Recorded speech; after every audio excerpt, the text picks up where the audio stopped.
Okay, so the nature of this particular workshop at the Melbourne Career Expo 2026, to use AI or not to use AI, is more of a discussion. So it's not just me suggesting what you need to know. This is designed to be more of a discussion. And so thank you for joining us. And if you scan the QR code, you'll be sent the slides and the recording via email. So for the newbies here, my career started 6 days after my last Year 12 exam at Westpac in Adelaide, and I worked there for 11 years in lots of different roles before I moved to Melbourne, got a job, found out I was pregnant, got sacked, and basically haven't had a real job since 1994. So I'm a member of lots of professional associations. My first website went online in 2001. I joined LinkedIn in 2003, so I'm one of the first 80,000 people in the world on LinkedIn. And I've written 5 books. 3 of them were written in 9 months, the first 3. And the last 2 were entered in the Australian Career Book Award and were finalists in that. So in all of my presentations, I invite people to follow me on social media. Just pick your favourite platform. Apparently the content that we publish on Reddit ends up in AI results as well as our website. So I've got a 9-year-old Reddit account I hadn't been using, but I've regurgitated it now that I know that AI is looking at Reddit for its information. And believe it or not, using AI, I've actually got an invitation to go on a podcast because somebody put into AI, LinkedIn expert for podcast. And because I'd published so much content, I ended up in their AI results and I went on their podcast. So I'm here to tell you I've got lots of examples that I'll be sharing that may be relevant for you. And I'd love to hear some of your examples too. So this session is I'm going to look at the online ecosystem we're now working in, the brand, as in brand your brand, the content world, as well as the recruitment system and where AI could be helpful, some concerns that I have about it, and practical uses of generative AI, and some discussion and use cases. So, having been on the interwebs for such a long time, since 2001, our goal in the initial instance in business or in career was to appear in online search results. Google it and appear there. And so we've got Google, Bing, Yahoo, and a lot of people poo-poo Bing, but I bought a brand new laptop and Bing was the search engine on my brand new PC. So anybody who buys a new PC and doesn't bother to change it is going to be using Bing. And of course, Microsoft owns LinkedIn and Bing. So there's reasons why I want to appear in Bing results because, it is being used. And Microsoft also owns 27% of OpenAI, which is ChatGPT. So ChatGPT is using information from Bing to generate its results as well. So this is why we need to think about these things. Now, what the robots have done in the online world is they go into the internet and they look at websites, and they look at a website, and let's say that website's got 20 pages, and they say, only one of those pages is any good. All the rest is pretty average. So I'm only going to put one page into the Google database, and those other 19 pages, nobody's ever going to find them on a Google search because they weren't that good, right? So there's a scientific analysis done to determine which page was good and which page was not worth indexing before it ended up in a Google search results. So every Google search we've done in the past has had some level of testing done to that content before any other person could find it. Now, if we compare that to what AI does, if it was a 20-page website, it throws all 20 pages into the AI. It's called a data set. So the way the result comes out of a data set is based on probability. So the way I like to explain this is if I said to you, the cat sat on the most people in Australia would say the mat, right? That's what we were all taught. The cat sat on the mat when we learnt to read. But we all know that cats sit on chairs, on roofs, on couches, on leaves, on all sorts of things. So what we have to remember is that if an answer comes out by probability with no scientific assessment done first, and it's only based on what's already been published, and a lot of stuff isn't in that data set, we're going to get wrong answers, right? There's going to be a lot of things that are not quite right. And it's been proven that AI actually makes stuff up. So you can do a legal query and it will make up a case that said this happened. And it was really weird because I knew someone who died last year, and one of the relatives got the partner's will changed within 7 weeks. And so another family member was using ChatGPT to try and work out how to contest this. And I said to them, why don't you just ring a lawyer and ask? And they spent weeks on ChatGPT. Oh, but I got it to check, and I did this and I did that and blah, blah, blah. And so this person finally conceded and rang the lawyer and said the person can do whatever they like. And the answer was there in 2 seconds. Just ring the damn lawyer. So please, this is, just another, I'm not anti-AI. I'm just saying we have to understand this to understand how we can use it to make it work for us. Because the old system, there was a process of sifting at some scientific level the content to determine it was a reliable source, whereas now we're just getting a whole data set and based on probability. So it's a very different thing. Now, the other thing that helps us in the online world is if we are an author. So if you've ever thought about writing something with an ISBN code, that gives you extra credibility. And from then on, anything with your name on it, you'll be associated as an author. And that's why when you Google me before all this stuff came up, it's because I'm an author and I say, by Sue Ellson on everything I write. So therefore, I appear in those results. And also, I'm on lots of different websites, and I've been on radio and television, and I publish all of that on my sueellson.com website. So one of my clients, she's working in a university which will remain nameless, and she feels as if she has not been treated well. So she put herself into Microsoft Copilot. She calls it Capital. I think she's dyslexic, but anyway, she said, tell me something about my name, and then all of the stuff that we've published on her website came up. And she said, they've got no right to treat me so badly. This is what happens when you put me into AI, and she felt that she could defend herself because of that content that she's got published, and that's how she appears in AI results. Whereas if you don't have that website, you might not be there. Now, the other interesting thing is, how many of us spend more than 2 hours a day on our phone? And on social media. Yes. So the problem with that is if you get a new puppy and you love TikTok, where are you going to go for tips on what to do with your new puppy? TikTok, right? So all the social media platforms are search engines as well.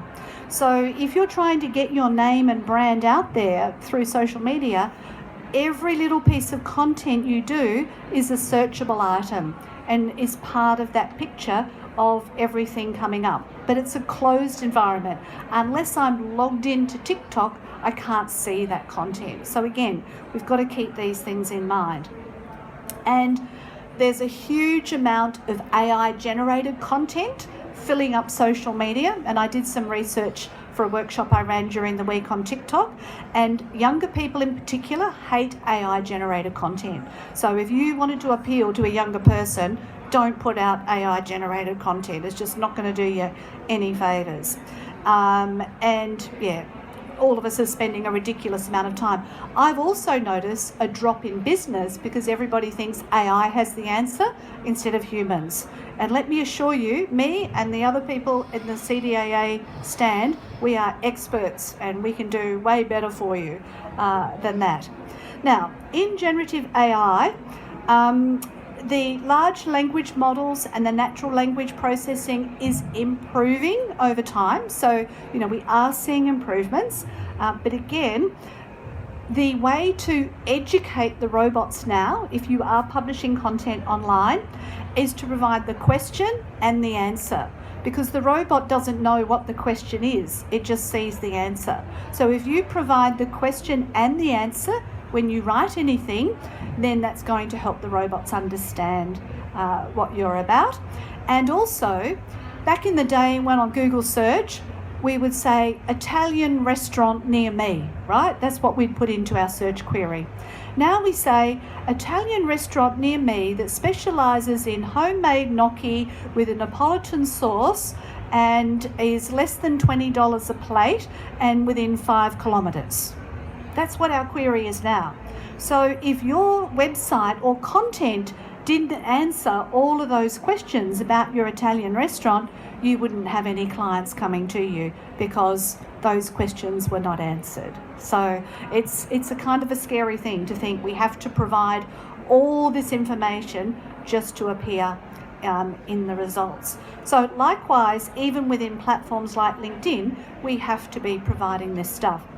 So if we think about your personal brand, and I know that is quite confronting for people, but we're all sort of brand Sue, and this is what we have to offer.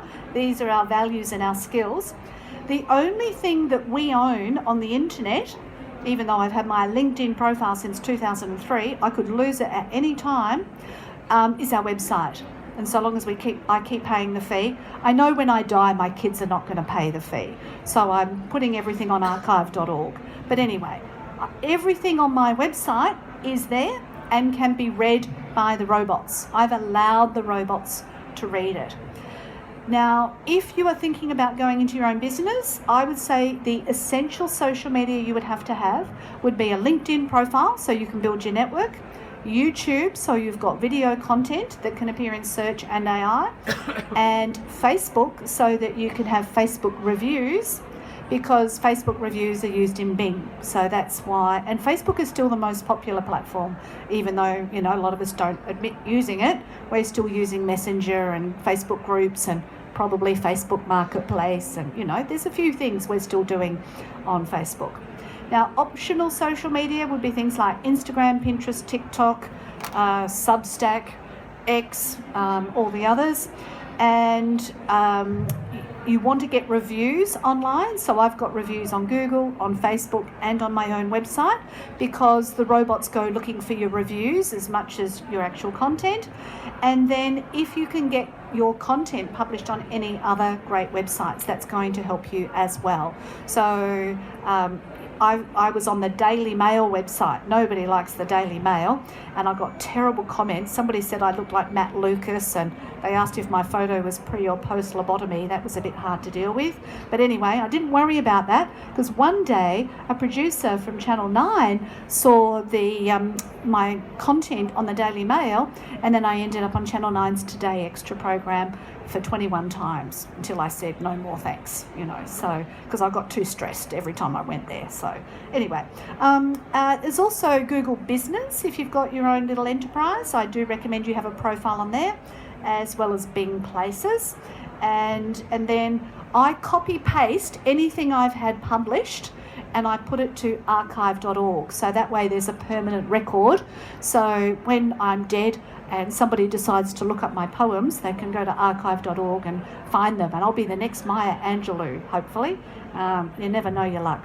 Anyone who's new here, if you scan the QR code, I'll send you these slides from this presentation and the previous one, as well as the recording. Now, content ecosystem. So if you've decided you're going to use your skills to get content out there, if you're using a platform, any particular platform, all they want to do is be a megalomaniac. More people, more often, for longer. So anything you do that helps people stay on that platform for longer, that's what they're going to reward. But I don't operate like that, because if I did, I'd be selling my soul and people would get sick of me real quick, right? So I stay focused on what it is, the message that I'm trying to convey. Any tools within the platform are designed to make them more addictive and encourage people to stay there longer. Any solutions they have in platform, like on TikTok, you can post your video direct to Instagram, but then you've got the TikTok watermark on it. You know, there's always a catch to the tool. So that's why I produce content myself and then I distribute it through the other channels. And it's not optimized for your goals, it's regularly changing. And in the early days, like we remember Facebook, all of our content went to all of our friends. Now our friends never see our stuff. The only people who see our stuff are the ones who like the same thing, you know, so it's topic related. So we need to keep that in mind when we're thinking about AI. What I also don't like about the generative AI tools is a lot of the content in the data sets is American, because obviously there was so many Western American websites and they were much more flowery and, you know, verbose than Australian content. And they're not very distinctive or memorable. They all start sounding exactly the same. And that's what I also don't like about AI. And it's not story driven. So I watched a really good video on social media the other day about a woman saying she helps all of her friends with their cover letters when they're looking for a job. And what she does is she writes a little story. I'd really like to work at the swimming centre, because I remember the time when I went swimming and I fell in and I, you know, didn't know what to do, and my mother was screaming on the, like, I'd hire the person, you know, after hearing that story, because, you know, there's that really memorable story in there that makes that person's application stand out. So yeah, that you're not going to get that with AI unless you prompt it to come up with some story. The other issue I have is many of the platforms are still learning things. They're not really at peak capacity. If we consider what Google search was like 10 years ago compared to what Google search is now, you know, they're very different beasts. So we've got to think of AI in that bottom end of the sign. And also they're not aligned with legacy systems. So if you write a resume thinking I'll get AI to do it because I don't want to do it, and it has formatting in it, the applicant tracking systems cannot read it. So it was absolutely pointless doing it using AI. You are much better off with a Word document that has bold and plain text, and then that can be read by the applicant tracking system, and then you can be searched within that database. But you went to AI thinking it knew all the answers, and it didn't know that vital piece of information. You still obviously need to check everything for accuracy, and some of you may have noticed that they're gamifying the job search process, and you have to sign up on an app and you have to do some crazy puzzle. And, you know, I've never been a gamer. So if you give me a gaming assessment tool, I'm just not going to pass because I don't have those skills. That doesn't mean I can't do the job, but that could exclude you if you were relying just on AI to get you somewhere. So again, getting out, meeting people, getting referrals, that's still, in my view, the best way to do this, and you use the AI slightly different. And also, there'll be some new product that's AI generated and it says it can do these 16 things, but there's nobody in their database. So even though it does it all, because there's no actual companies looking to hire you in that database, it was a waste of time. But you paid, you know, this huge amount of money up front for the service, but it's of no benefit to you. So just watch out for these things. So what's happening in recruitment is they are being swamped with AI-generated applications. So recruiters are just saying, you know what, we can't deal with an extra 200 applications every time we advertise a job. So up to 90% of jobs are never even advertised before. It's probably up to 95% now, because who wants to put a job ad out there and get all these AI-generated resumes? Nobody wants to do that. So if they're overwhelmed, they've got to come up with a different way to find people. So I encourage you to do anything that reflects your personality and makes you memorable. So when we were talking about the LinkedIn headline before, I just said I'm an independent LinkedIn specialist.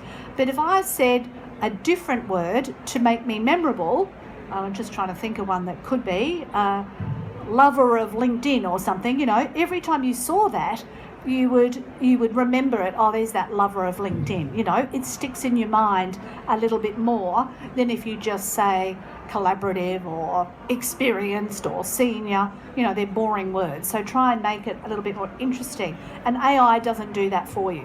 You've got to come up with those ideas. And even though the content in your resume might match the job description, it might not be what you're actually capable of doing. So it's lied on your behalf, and you thought, oh no, it's too late, I need to get this off, and you just send it, and that's not going to be good either. It doesn't consider career principles. So this is a really interesting story. I was working with a lady who was a former lawyer, and she wanted to be a tour guide at the National Gallery. And those positions are hotly contested. Even though it's volunteer, all the lovely ladies from Toorak like to be volunteer guides at the National Gallery. So she was asked a question on her application, do you speak any other languages? Because as you can imagine, as a tour guide, that would be super helpful if you could speak other languages. But she had a hearing problem and she could lip read. So we put on her application that she could lip read, and of course she got the job. Because you imagine how handy would it be to be doing a tour and being able to read, what they're saying just by looking at their lips. But it also made her memorable. So these are little things that AI doesn't do for us yet. And so I think they're really helpful. And also, every recruiter pays for LinkedIn Recruiter, which is thousands of dollars a year. So if they have a client who says, I need this type of person, and they didn't check LinkedIn, but the LinkedIn Recruiter did, or the recruiter using LinkedIn Recruiter did, and they found you, and they called you, and you took the job, and they've done hardly any work, and you stay there for 3 months, and they get all their commission. If you didn't have a good LinkedIn profile, you've just missed that opportunity altogether. Okay, so that's why you really need to make sure, if you haven't got one, you need to get one, because that's where those decision makers are going for that. So, although I'm not a fan of AI, I do find it good if you are completely stuck with nowhere to go, a first draft. Now, it was really interesting because I know a young person who started their own business recently, and they went to this marketing company, and this marketing company said, you need to write blog articles. So they got to Claude and they started trying to write articles for their brand new business website, and they were so confused and so stressed and everything was wrong. And I said, just stop using Claude and tell me, what is it you want to say? So they turned off the AI and they wrote these 2 amazing articles.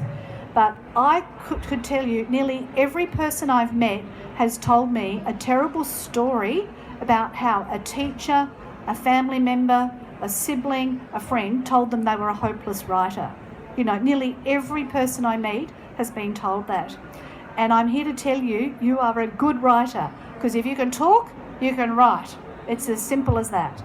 So be prepared to tell your story, because people are interested in stories. We are humans and we've lived off stories for years and years and years. So getting these stories across is where you need to start. So if you don't have a clue of the point you're trying to make, use the AI to get the point, but then you write the story, if that makes sense.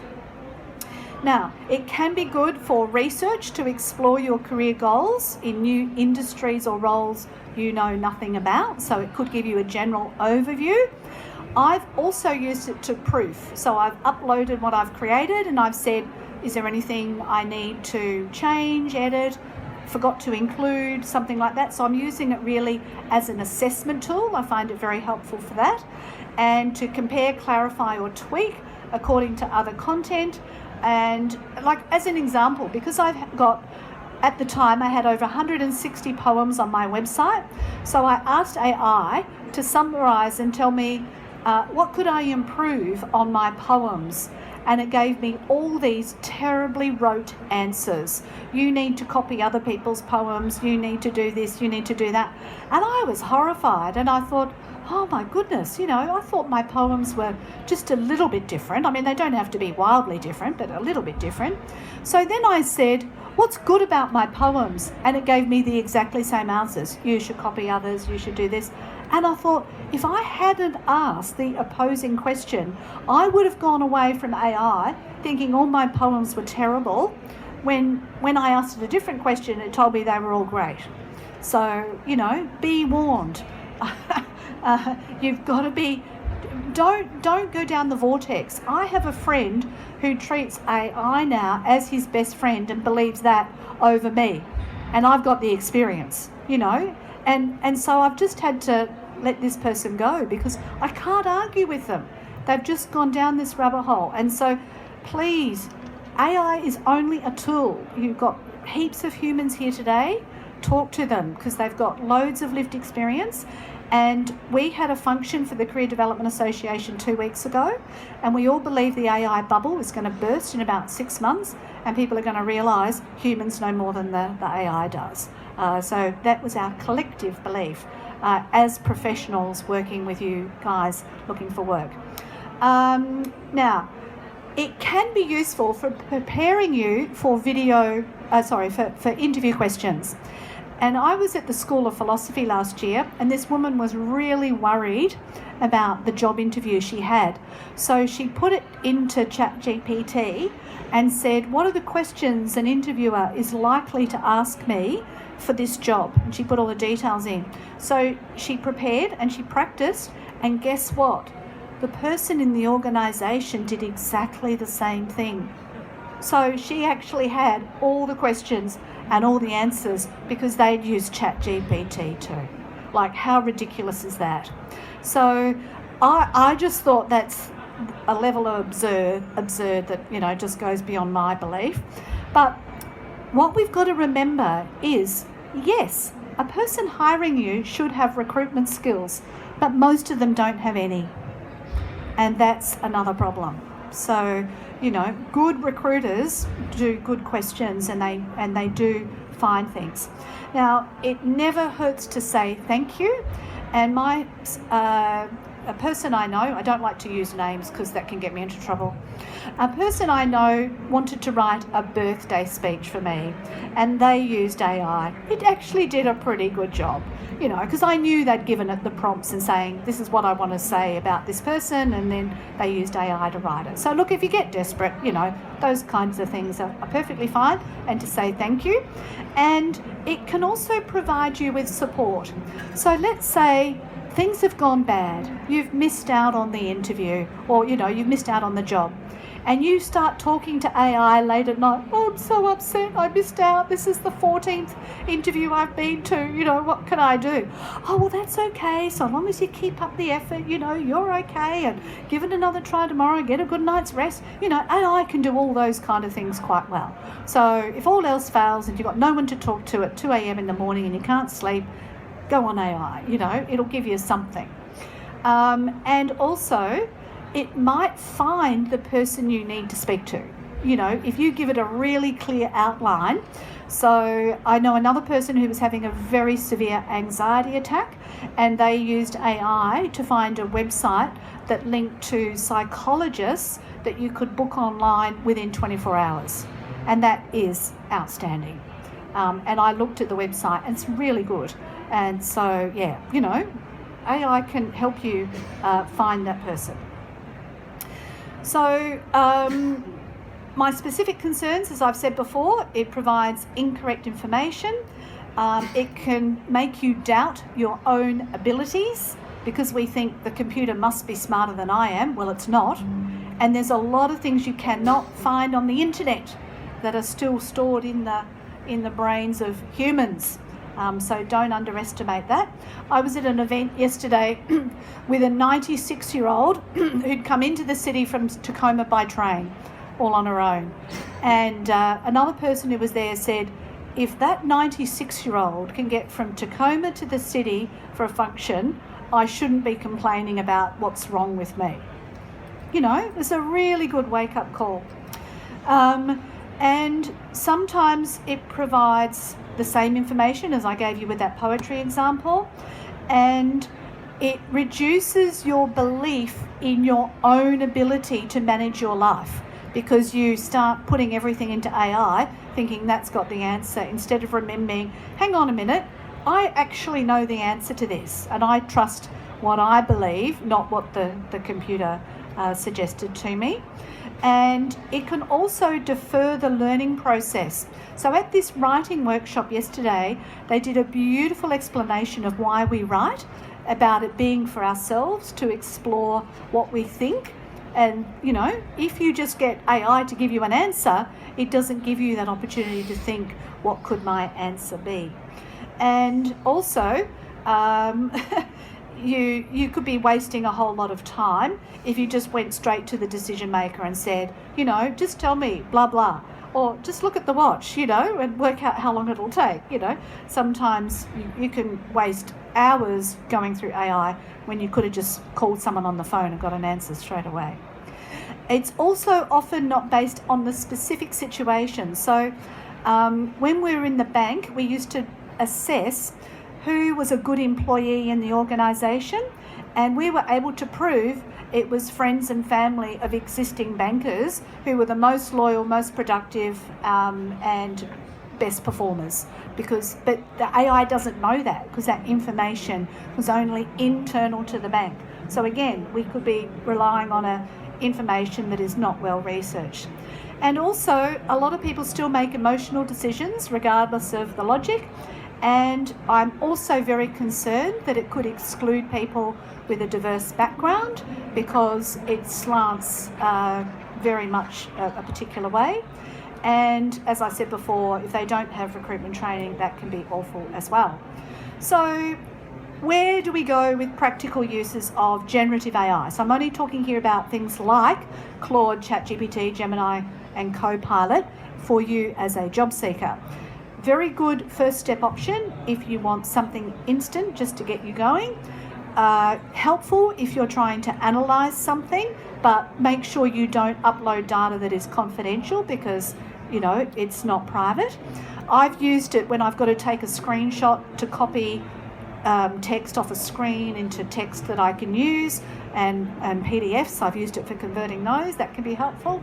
And as an assistant, if you are very clear on what you want it to do for you, if you know the career development principles, and you can get it to do that. So I would love anybody who's got examples of something that this is the discussion part of where they've used AI and it's been helpful to them or not helpful to them. If you would like to share your story with us, that would be great. Definitely love to hear that. As I said at the end of the last session, there is professional support you can get through Real Humans here at the Career Expo next door. You just queue up and get a resume review or one-on-one with a volunteer, and you can pay by the hour or packages if you want to continue further with them. But for most people who use a qualified career practitioner, you end up in the right job sooner, at a better pay, and in an environment you would like to be in, not just any job to get you through. But that said, a job for now can also be helpful.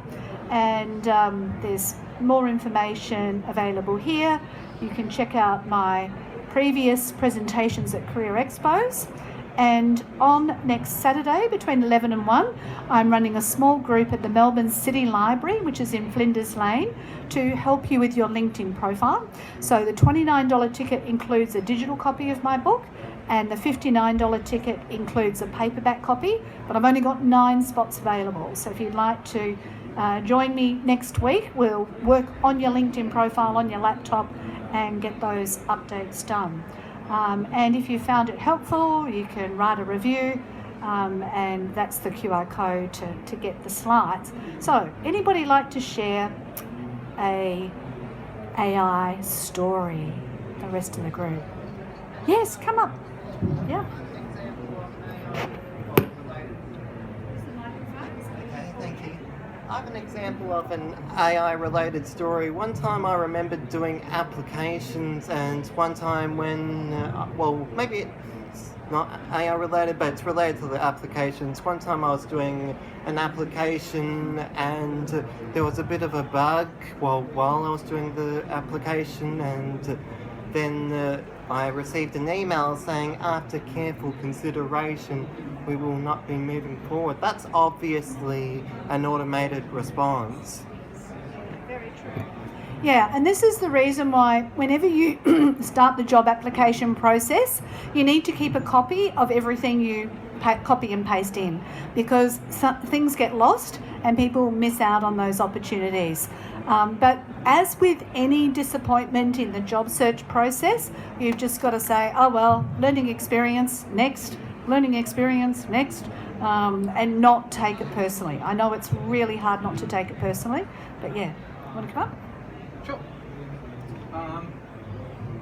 I guess for me, the example that I have is less about the job search, but last year my performance review for my current employer, they ask you to do a self-assessment and then a first supervisor commentary box.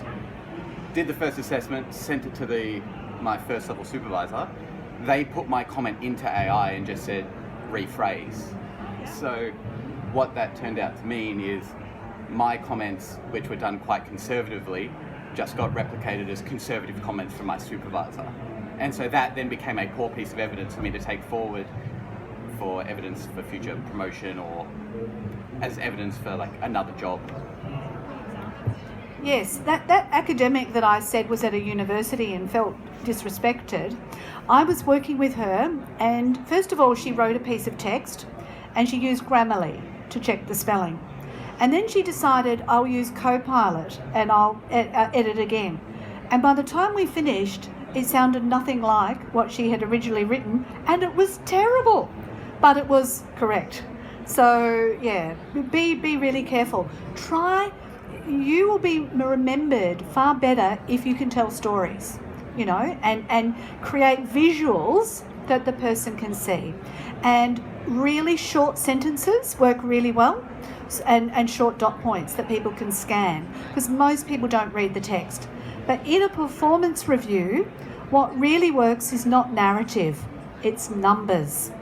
So anything you can put in that you can quantify that says, since I've been in the role, this has increased by 24%, or that's reduced by 13%, or what the impact is or the outcome is, those kinds of things stick in people's mind.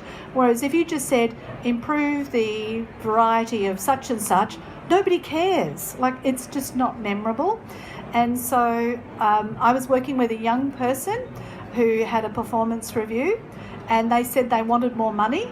And I said, well, you've got to prove you're worth it. Like, if you haven't increased the bottom line for this business, how can you ask for more money?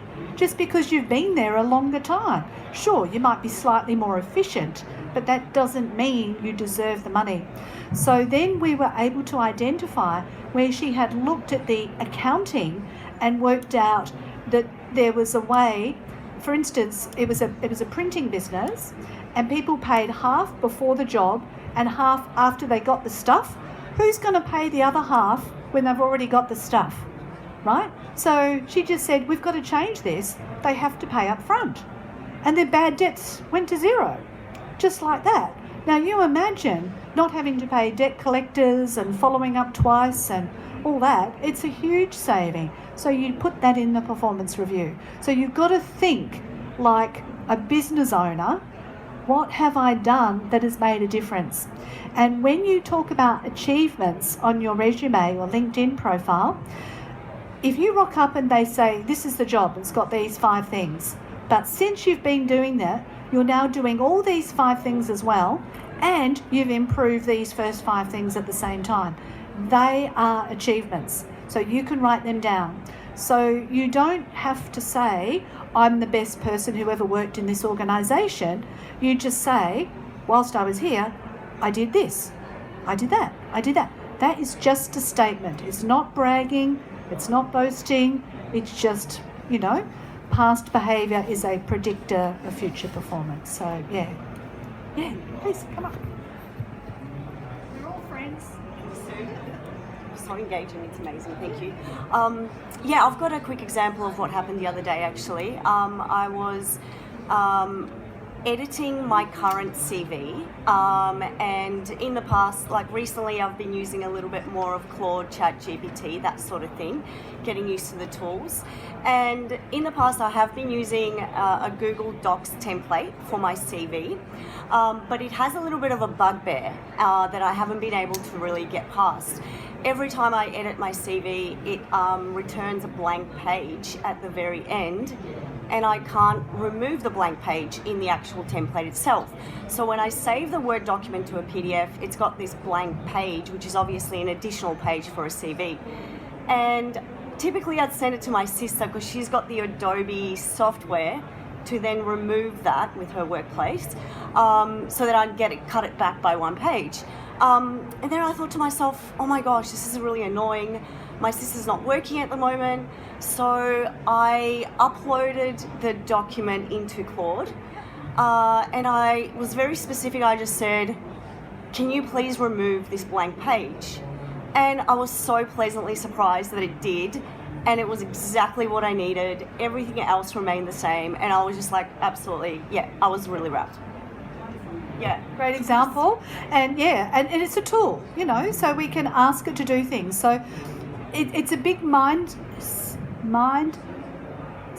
shift. I have to be careful how to say that. Mindset shift. So with Google, we were just looking for information, but with AI, we're asking it to do it for us. And we can think, what can we ask it to do for us? And as you said, it had to be a very specific thing. The other thing is you could have possibly put the template in and say, could you remove the control break on the last page of the template so that you didn't have the problem ongoing. There's multiple ways to think about it. Or you could ask it, I've got a template that automatically puts an extra page on the end. How can you stop this from happening? And there might have been another way. So in a Word document, you can turn on the paragraph codes, and you might have found that there was a break there that was in the template. Yeah. Cool. Come on. Yes. Do the person next to you first. Oh, okay. Cool. Yeah, I just wanted to ask about cover letters. Cover letters. So most cover letters these days are written by AI. Lots of people use them, but then also publishers are using AI as well to assist them. Yes. So AI checking AI. I know. What's your opinion on that? How do we get ahead, or do you actually save the nerves and use AI? Yeah. So in the previous session, I was talking about your resume being a bit longer than 2 pages, right? Because the way I see it, if AI is checking my resume and I've only got 2 pages of content and it doesn't include all the keywords, I'm screwed. So I am prepared to make a 4-page resume because I want to get the first cut. So we've got to start thinking like the AI. The AI, we've got to think about the question that the decision maker is using to assess the applicants. So when you look at that job description, you can see what they're really looking for is these 3 things. So if I don't answer that in my cover letter, I'm screwed, right? So you've got to be able to make sure that anything they really, really wanted, you've answered that in the cover letter and the resume. So sometimes the applicant tracking systems look at the resume and the cover letter, and other times they only look at the cover letter or only the resume. So again, you've got to make sure that the minimum is in both. So that would be it. Now the other thing is, I like to educate AI all the time, right? Like I think this is my duty. I'm going to publish stuff so that the stupid robots learn how to be a bit more human, right? So I think that when we incorporate some of our own ideas, that can be really helpful too. So one of the things I love having in a cover letter is I say, thank you, I'd like to apply for this position. The skills that I have that are related to the role are blah, blah, blah, which is basically copy-paste from whatever. Additionally, I'm willing to do further training in the areas of, for all the things I don't have, right? Because then it still sees that I've got the words in there But if you read it as a human, you would say she's prepared to do the training, right? Very sneaky. And then I say, I also am willing to be mentored on the job by a peer or a mentor, and I'm also willing to undertake further training in my own time. You know, like, who wouldn't want that candidate? You know, like, there's nothing that's not been said, and the fact that you're willing to be trained and, you know, willing to take some of that responsibility yourself, and you've identified everything they were looking for, we've just got to assume the robot doesn't have personality, and those answers are there. But the robot's only the first part, because if ultimately a human will read it. And in this presentation today, I'm very, very selective about the humour I use, because I've been working with people from different cultures and backgrounds for a long time. So what's funny to one person is not funny to another. So, but if you're a little bit quirky and memorable, I think that's nice as well. Like, let's remember, you know, we are human, and it's nice to convey that in that process. And let me assure you, when you've been in recruitment and you've seen, you know, 300 cover letters in the last 2 days, they all look the same, you know, like, no matter how creative they are. So if you say, I'm a bad golfer, but, you know, I can I can give things a crack, you know, like, just put something in there it's a bit of personality. Yeah. Come on. Can I just build on what was just said? So I've been working in the recruitment space for a long time, and I was recently talking to a colleague who gave me a hack, which you've just kind of touched on. When you've got a CV and it's all set out with your achievements and your experience and so on, and you're applying for a job, it's time consuming to adjust your CV for the requirements of every job, right? But that's what the applicant tracking system is looking for. So the hack I was given was to put words down the bottom of your CV that match the job requirements and put them in white. So they are not visible on the CV when the recruiter uploads and reads it, but the AI tracking, who's gone brrr and skimmed, has seen the words in white. That was the hack I was given to save a bit of time. Just a thought. Okay, so this is an old hack, Yeah. which used to be done in search engine optimization of websites, and it's called black hat because it's, you know, it's devious. And what happened was the Google robots who were checking websites could then identify if there was white text, and you would be blacklisted because you'd done it. So I imagine it won't take long before the AI would see the same fault, and I do not believe in doing anything unethical anyway. I do believe in massaging the message. So an example I used earlier was I did university studies and I did business ethics, one of the best subjects I did, and it covered governance, risk and compliance, but they were only topics.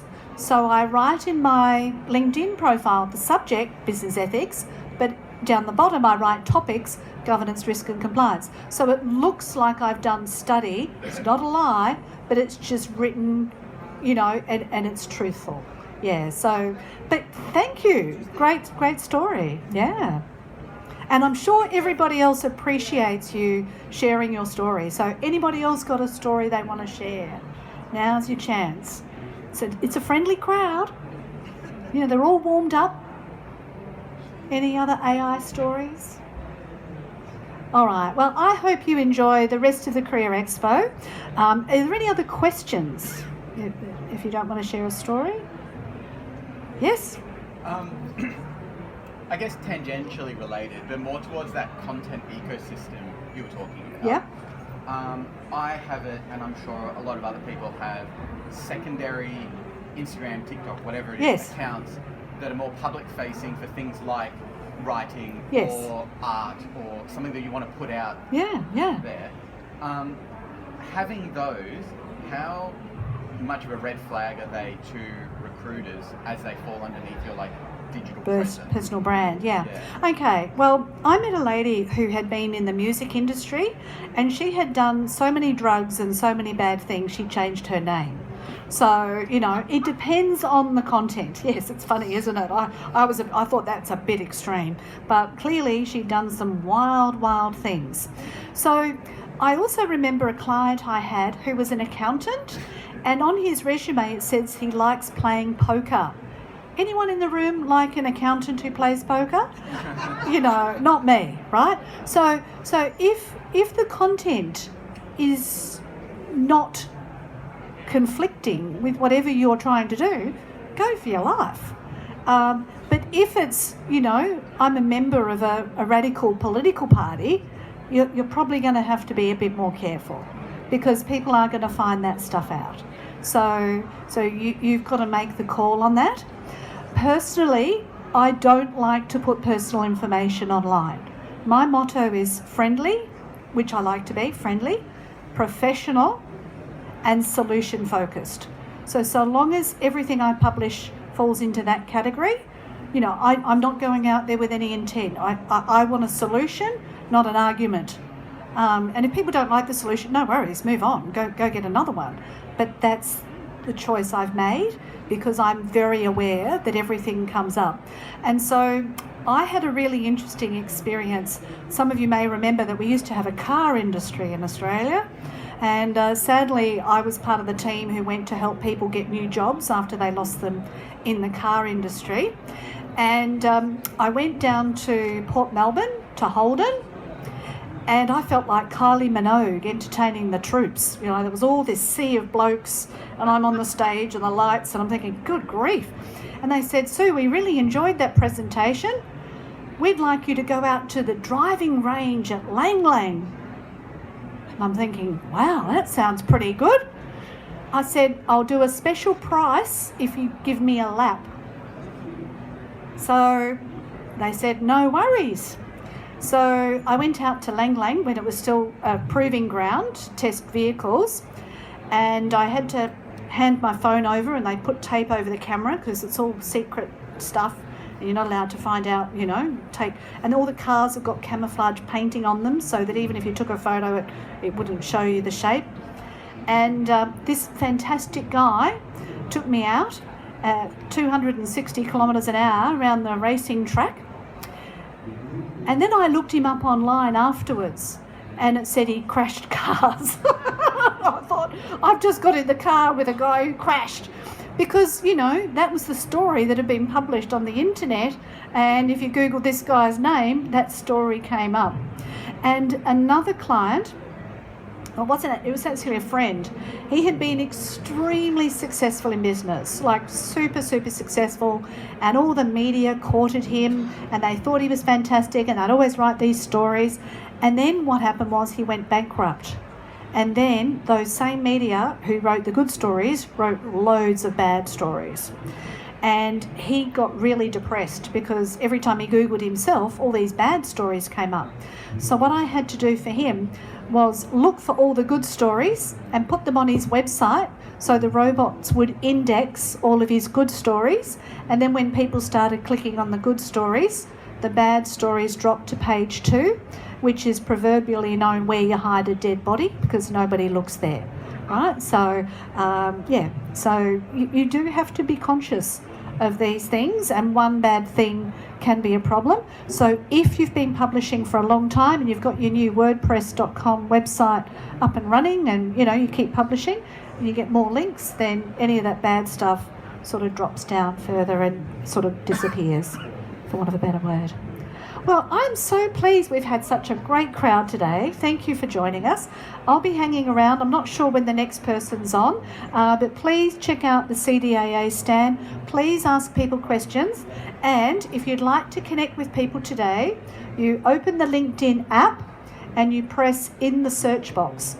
And when you press in that search box, you will see some little squares on the top right-hand side of your screen. So you press on those little squares, and what it will do is it will bring up a QR code. So you go up to the other person with their phone and choose scan, and then you can connect with one another on your phone straight away without having to type their name in.